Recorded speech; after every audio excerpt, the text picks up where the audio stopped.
bocah kelas 1. Kepriye kabarmu iki mau? Mugi-mugi tansah sehat nggih.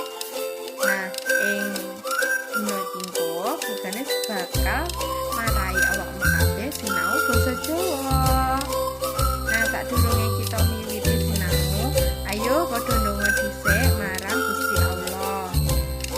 Yo ndonga diwiwiti. Ndonga dipungkasi. Nah, ing dina iki Bugarnis bakal cerita kegiatane Bugarnis saben dina nggih. Nah, mengko sakwise Bugarnis cerita, ganti awakmu kabeh sing cerita kegiatan saben dina sing kok lakoni. Nek kegiatane Bugarnis saben dina, Bugarnis tangi jam 5 esuk.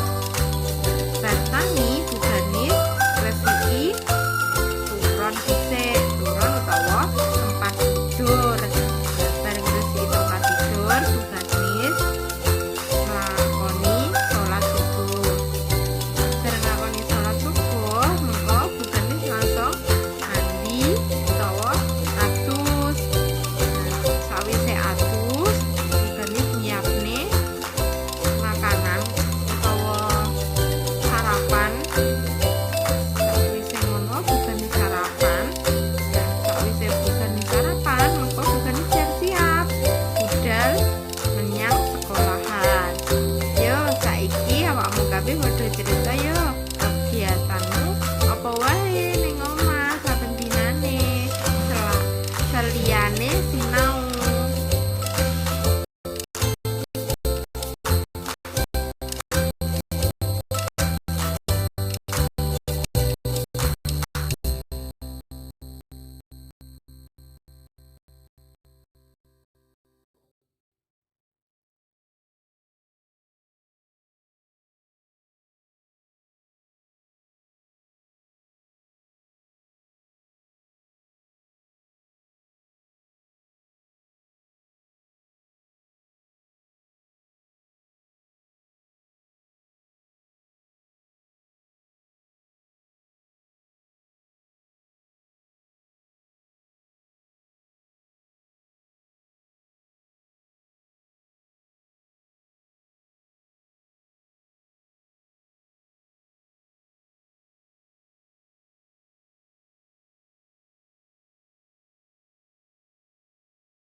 Awakmu kabeh wis rampung yen nulis tembung sing dikongkon karo Bugarnis wau.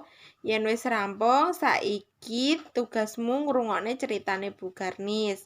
Yen wis ngrungokne cerita, awakmu kabeh mangsuli pitakon saka cerita kuwi mau. Ceritane kegiatan ing keluargane Ardian. Keluargane Ardian ing wayah sore padha santai lungguh-lungguh ing ngarep omah utawa ing emperan omah. Bapake Ardian lagi maos koran. Lan ibune lagi nyapu ing ngarepan omah. Ardian lagi dolanan ing ngarepan omah. Nah, kuwi mau ceritane saka Bugarnis. Saiki pitakone ngene. Nomor 1. Sopo jenenge bocah sing ing cerita kuwi mau?